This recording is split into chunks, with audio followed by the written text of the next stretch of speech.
everybody, Complete Pete here. Today's project's an electrical project. We're going to do some lighting upgrades in an existing garage in an older home. Some of the challenges that we're going to have. I started out intending to put in two 8-foot strips with 4 LED lamps each. And I wanted to put them down, each side of the bay, kind of center them on the ceiling. And what I ran into is by the time I get the fixture body, the cover, and the sockets, I'm like down to this top of this black strip here. So pro tip, measure first. Don't put the lights up with the garage door down and open the door because you'll just shear the fixtures right off the ceiling. So measuring first is always good. So I won't tell you how I know that, but I would definitely measure. I found out I can't do that. So what I'm going to do with the 8-foot fixtures is I'm going to start right by the door, and I'm just going to put the 8-foot strip on the ceiling, one on the other side, and I'm going to light this area up. With the amount of lumens that these fixtures are going to put out, it's going to be a ton of light. So I think even with the door down, we're going to have a ton of light in the non-illuminated side. Definitely going to be better than the single 60-watt bulb. So let me get the fixture, and I'll be right back. Okay, this is the fixture we're going to use. I have 2 of these, and as you can see, it's an 8-foot strip fixture, and you can see it's made for 4 T8 LED lamps. I got these from Amazon. Very, very easy to do. This is the fixture I'm using. The fixtures were super inexpensive because these are designed for LED lamps. There's no ballast in here. So this is an empty shell of a fixture. The only thing I found is that you may need to order them a couple times because they usually show up bent. But I'm going to unpack this and we're going to take a look at it. I also have the lamps that I got from Amazon. And you can see these are T8 type A and B LED tubes. So this fixture here takes a specific lamp type, and this will work in any fixtures.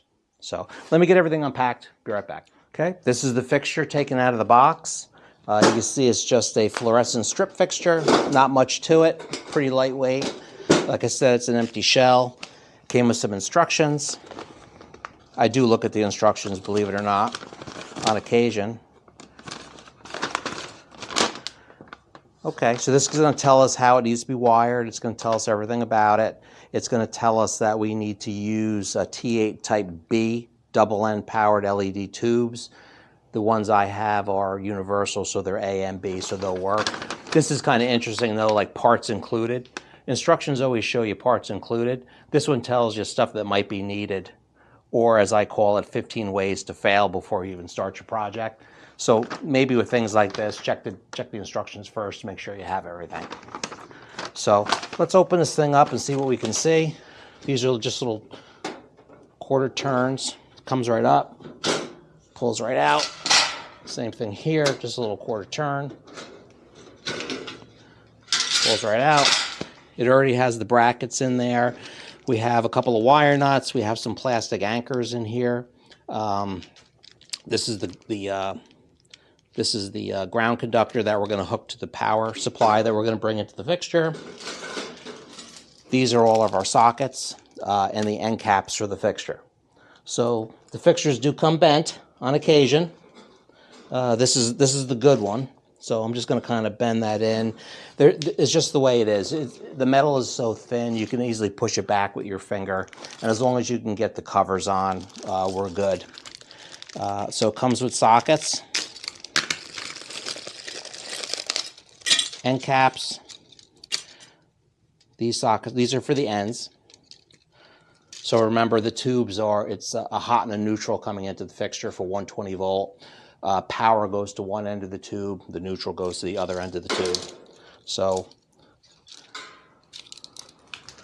this set of wiring here will just go right into the end.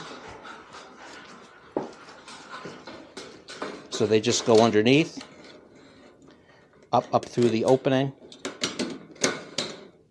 and they just snap in. It's as simple as that.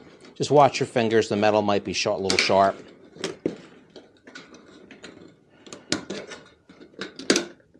And that's it. Sockets are in, end cap will go on. Get the wire in there nice and neat. I don't know where we're going to be going in with the power yet. I got to figure that out. These are the, and this here, you can see this was not connected in the package. So one of these, it doesn't matter which one it goes into. As you can see, there's only, this is a special socket. Normally a fluorescent socket has holes on both sides, but it doesn't matter. We're just going to push that right into there. It's probably a good idea to make sure these are all pushed in tightly. And then this will go in the other end. The white ones, which will be, the neutral, they're going to just get snapped up the same way we did the black ones. Okay, I have the fixture together. I have the end caps on. I have the screws that hold the end caps in. All the sockets are in. Wires are all pushed up to be extra careful. And you can see what I did was I just kind of brought everything where it's got to go. I just wrapped the blacks around because they're going to be hanging down in your face. I just twisted the neutrals around so they're going to kind of stay. Now I just have to figure out where I want the fixture. Like I said, this thing is like super light. There's nothing to it. I know I have to do some centering in the garage and centering in the space, and I want to be kind of close to the garage door. This is such a low headroom garage that I can actually touch the ceiling, and I'm like 5'0". So you can see how this would not have worked on the garage door. It would have been a short-lived project. So I do want to start someplace in here. I'm going to get it centered. So I'm going to do a little bit of measuring because I'm kind of specific with the measuring. And then I'll be back in a bit. So I did some measuring. Like I say, nothing's perfect. We do have some duct work here. We do have a duct return register over here also. So that kind of threw off my measurements. So I measured for this, and I just adjusted this one so they're going to be symmetrical so I can sleep at night. And one of the things I do, especially if I'm putting these up on myself, is I use just a regular, like little 1¼ inch sheetrock screw. You could pre-drill a hole. These things are pretty sharp. You can see I just put one up right on the floor joist above. And I know it's the right distance. I don't know if it's straight yet, but that allows me to move the fixture around by myself. So I can do some measurements, and I can make sure this is perfectly straight and not all crooked. So I'm going to do that. And the other thing I'm going to do after the measurements is I'm going to take this box apart in a little bit, and I want to see what's up here. And we're going to fish the wire from this box into the fixture. We're fortunate that in the garage, the joists are running this way. So there's a hollow space in here. So I'm going to be able to run from this box into the fixture. Since I'm going to snake the wire over, I probably want to stay close to the joist so I could run along the joist with the snake tip and drop out the hole.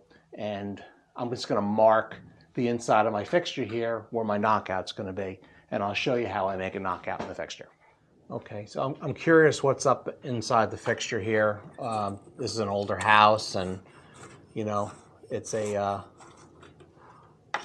typically a lot of sins. I've shut the power off for this already, so there's no electricity here, and I had confirmed that.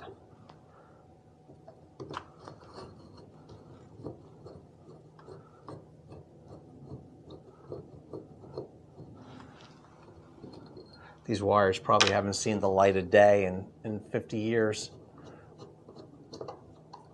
But I want to see what's in there, make sure the wiring's in good shape, things like that.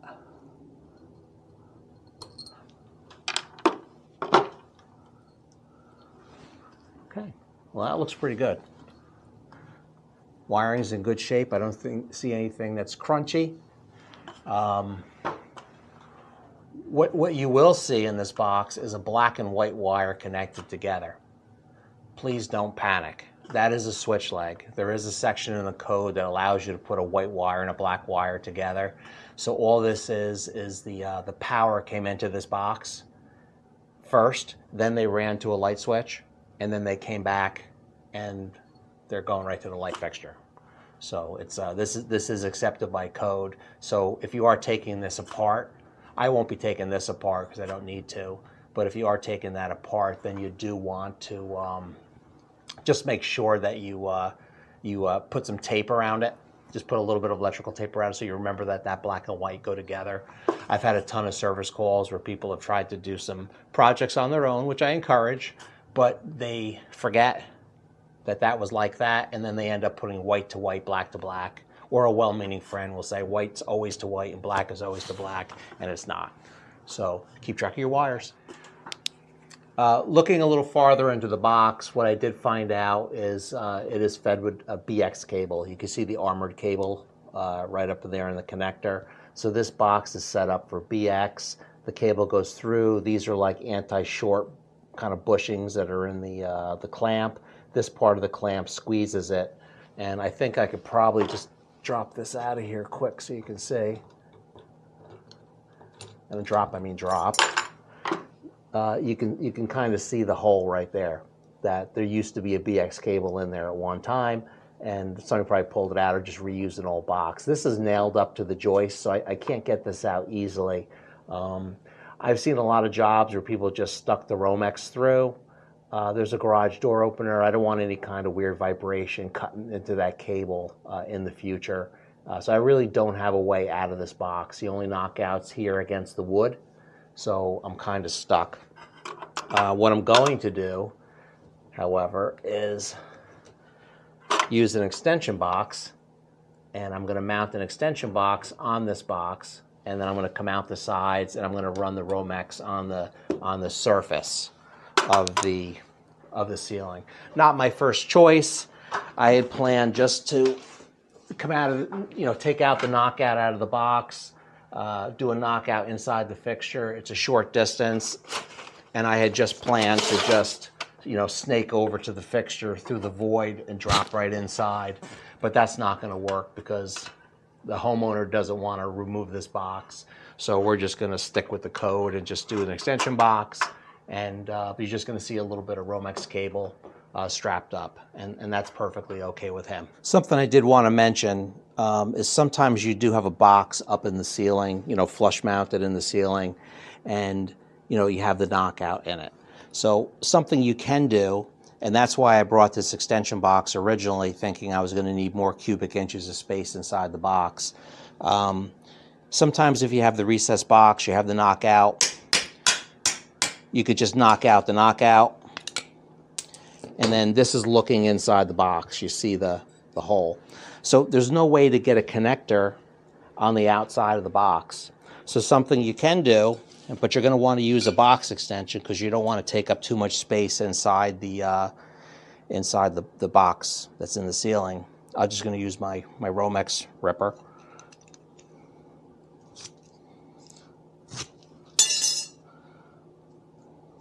Which has seen better days. It's not that sharp anymore.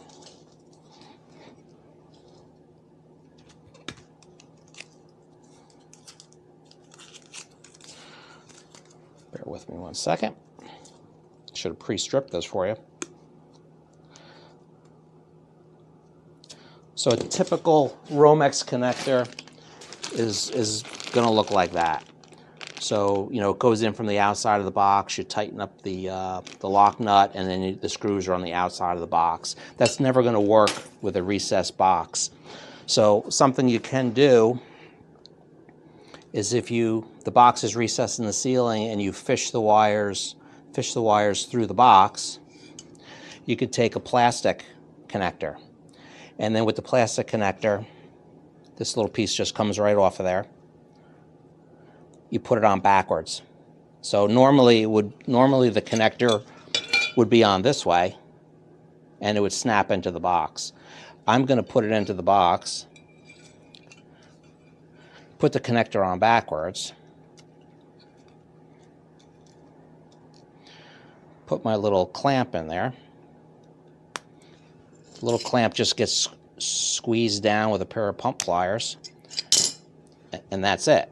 So picture this up in the ceiling, and I'm going to push it back in, the wire into the void, and I'm going to snap the connector in, and that's it. So now you have a connector that's not going to get cut. It's going to seal the box up properly, but the connector does take up room inside your box. So you may have to put an extension on or something like that. So looking up into the box, if you've been looking up, it would look like that. So I know connectors don't usually go inside the box, but if you need to, I think it's better to do this than to just come through a hole or leave it an open opening or something like that. So give this a try if you need to. So I took the fixture back off the ceiling. I got it all straightened out. I do have a couple marks I put on the ceiling, so it's going to be a lot faster to put up. I figured out where I want to go in. I am going to recess some of the wire in the ceiling, so I only have a little bit exposed. It's just my perception of what it's going to look like when it's done, even though it's an older garage. This is where I want to enter the fixture. You can see my very neat hole there. I have a punch out set. I have all kinds of precision things. I'm just going to use a regular hole saw. They sell these at Home Depot, Lowe's. You get the little arbor with it. Fits in any cordless drill. 1/4-inch bit. I'm just going to pop a hole in here. So this is something you can easily do. You'll notice the hole is not over my shoe, so don't drill into your foot, or be sensible and put it on something else, a different surface. But I'm just going to get in the middle of the fixture. I'm going to go slow.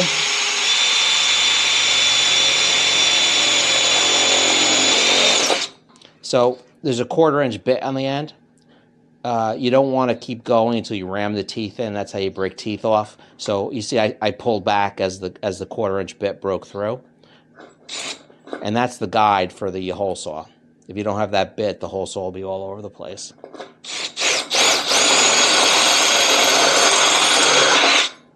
And that's it. That is a knockout. And I'll get this back up on the ceiling. Back in a minute.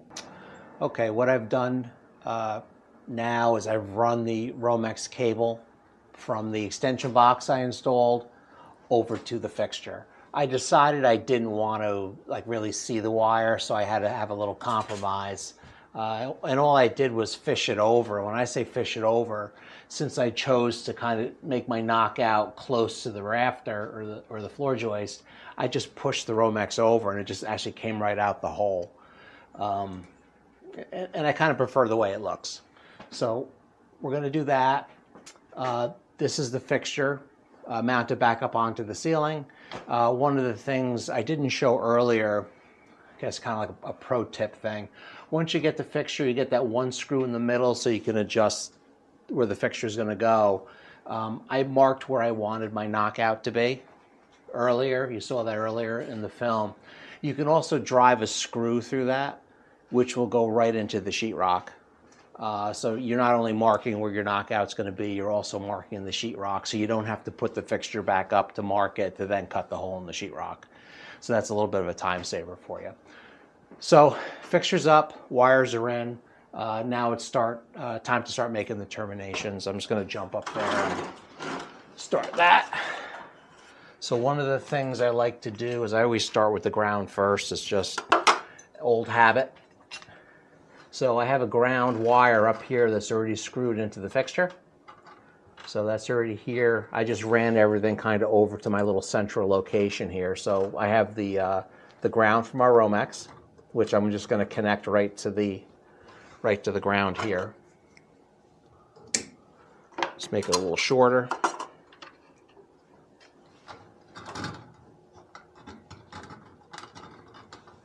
And there's no problem. I'm sorry, wire nuts in my mouth. It's no problem having the little extra wire up inside the fixture. This is a stranded wire, the one that's in the fixture, and you can see the Romex has a solid. If you put the two of these together evenly at the end, and you try to put the wire nut on, you'll actually drive the stranded wire down the solid wire. So you always want to, and I've mentioned this in other videos before, whenever you're dealing with a solid and a stranded, you always want to push the stranded a little past the solid. See, I'm a little bit past it right there. And then when you put the wire nut on, the wire nut will grab both conductors. And you'll definitely not push the stranded wire down. So that stranded wire is really in there. So that termination is completed. Nothing fancy. We're just going to push it up into the fixture. The next one I like to do is the neutrals. So we already have, the manufacturer already has everything coated white for us. So in this case, these are just going to go together. These are solid. Little short. I like to go a little bit longer, so I'm going to do a little stripping with my strippers. I use these. These are just like reflex strippers. I like these because they're kind of ergonomic. When you do a lot of stripping, they just fit my hand good. I'm going to strip a little bit of insulation. I'm going to strip them a little bit long. And if you look at the stripper, there's numbers on both sides, so you just want to match up. I know that's like a number 18. So they got 16, 18. All the numbers are right on the side there to match it up so you don't nick the wire. So I leave these a little bit long because when I do the neutral, I want to have enough wire to wrap around there.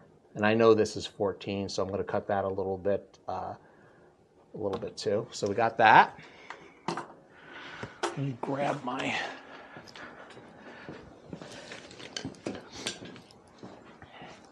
linesman's pliers. Linesman's pliers. Also, you could get these at any home center. These are from an electrical supply house. So we're just going to get all of our solids together. Now these are all solid, so they're all just going to go together. They're all going to be kind of even on the end, like that. Okay? Then what we're going to do is we're going to grab them at the very end. That's why I leave them long. We're going to twist them together. So you can see all those wires are twisted together. Then I just trim off the end a little bit and put the wire nut on. You can just put the wires together and you can just throw the wire nut on there and chances are you're going to be okay. But it's better to twist it. And if you can see the bite, see how the conductors are twisting? I know I have all three of them on there. So that's all set. Now I'm just going to put that up inside the fixture. Again, nothing fancy. Just going to push it up in there. And the last one I do is going to be the blacks. This one I just hung because the wire's all over the place. Again, I'm going to go a little bit longer on this because I'm going to cut some of it off after I make my connection. Especially with these little wires, I like to go a little bit longer. That way when I twist it, it's going to be a lot neater. This one doesn't have to be too fancy.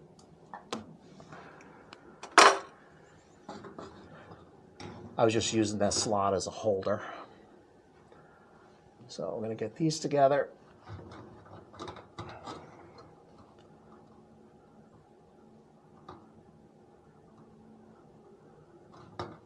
All together like that. Get your lineman's pliers in there, and we're just going to start twisting them together, nice and easy.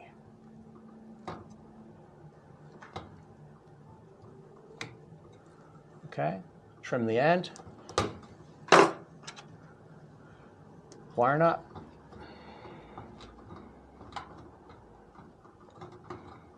See how they all twisted? The insulation is twisting on the conductor, so I know I got them. Now this one here, we're going to just get the wiring up there. Again, nothing too fancy. There's a lot of cable here that's going to kind of be in my way, so I'm just going to pull back on it, kind of just make a little loop out of it, and I'm just going to wrap it right around the black. So everything kind of stays up there, and I'll be able to get the covers back on easily. So the next step is going to be just throwing the covers on. I'm going to move on to the second fixture since you guys all know how to do this one. And just to save a little bit of time, and I'll get the covers on, then I'll show you the finished product. Okay, I have both fixtures up. Both fixtures are buttoned up, and I just need to make these final connections here. You see the extension box. You can see how I wanted to conceal some of the wire. I will caulk these holes up later, a little fire stop caulk, and then I think it's going to look nice. So what I want to do is just get started with some of these wire terminations. Some of the things we talked about, the black and the white that are together, that's part of the switch leg. That's perfectly fine. I'm just going to put that right up into the box and just kind of get that out of my way because I don't need to be worried about that at all. First thing I like to do is the grounds. You can see that I put a ground tail up into the box. Nearly every box has a threaded 1032 hole, and I added a ground tail. Because it's BX wiring, so the BX is bringing the ground path back to the load center. So as I always do, I do all the grounds first. So we're going to get those on there. Just going to give them a little haircut. Lineman's pliers. Just give them a little twist.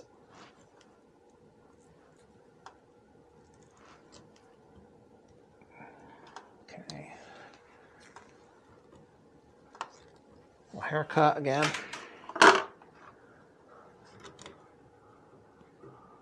Wire nut. Nice. And then we're just going to get that up out of the way.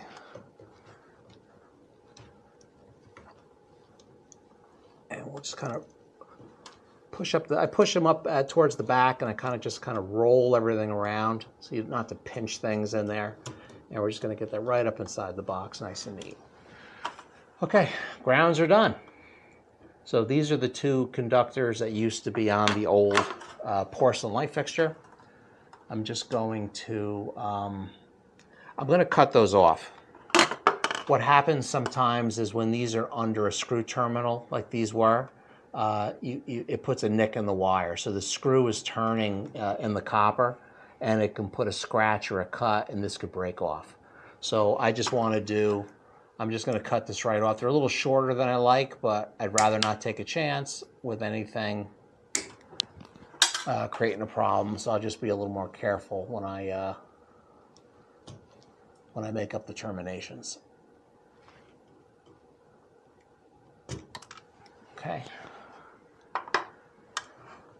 So I like to do the neutrals first. We got some nice fresh copper there. Here's my two neutrals.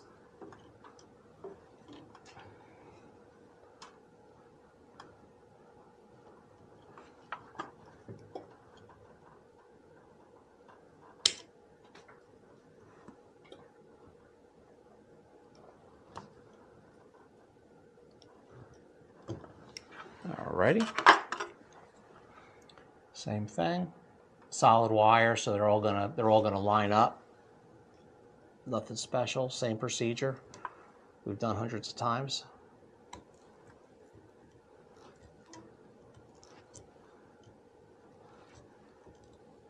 And that's what the lineman's pliers are for, twisting the wires. If you look at the lineman's pliers, you can see how they're, the jaws are serrated for gripping the end of the conductors. Just going to trim off the end so it's flat.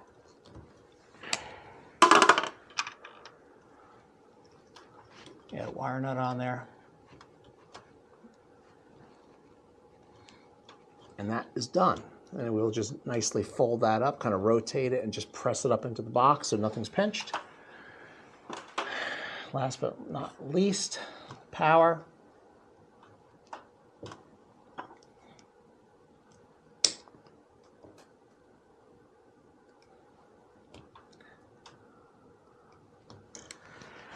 Alrighty. Like I said, the old wiring is a little bit shorter than I normally like, but I just don't want to take a chance with that, you know, one of those conductors breaking off.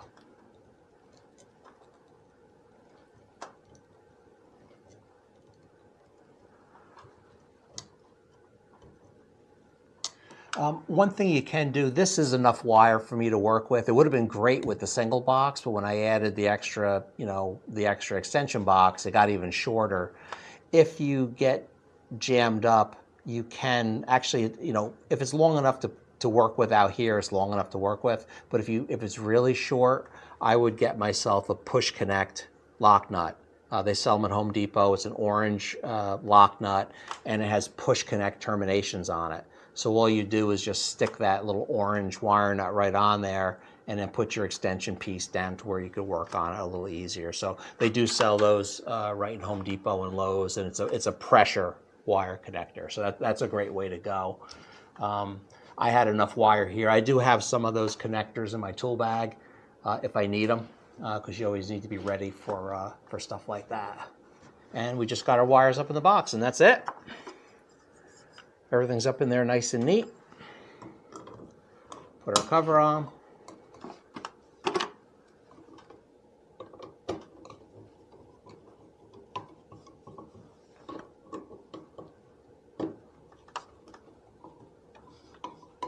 And that is that. So let me get set with the LED tubes. We'll talk about that next. Okay, I'm putting up the remainder of the bulbs. This is the last one. I really like these Sunco lamps, and we'll put the information, in with the bottom of the video. But it's a glass tube. A lot of these you get are plastic, and this is for A and B type LED fixtures. So, and if this is for an A use, this is just taking the regular T8 fluorescent tube out of a fixture any place in your home. You just put this in and it'll work. The B style is what we're using. I chose to save some money and buy fixture strips with no ballast in them. So we're going to put this in. If you look at the ends, you can see it says L for line. The other side of the bulb is N and L, so it's either line or neutral. So I just happen to know that the neutral is in the centers, and if you remember, the black wiring went to the end, so that's the powers on the ends, and the neutrals are all in the center. I'm going to put it in the, with all the neutrals in the center, but it will work both ways. I did try it to make sure. So I'm just going to pop this in. Nothing to it. Give it a little spin, and that's it. So now we'll try it. Oh, God. I'm going to need sunglasses. This is great. I don't know if you go back to the beginning of the video, it was like I was like the minor 49er in here. It was dark. This is great. So the homeowner is going to be able to work on their ATVs and their mowers and their snow blowers like a normal human being without a headlamp. So thank you for watching. I appreciate it.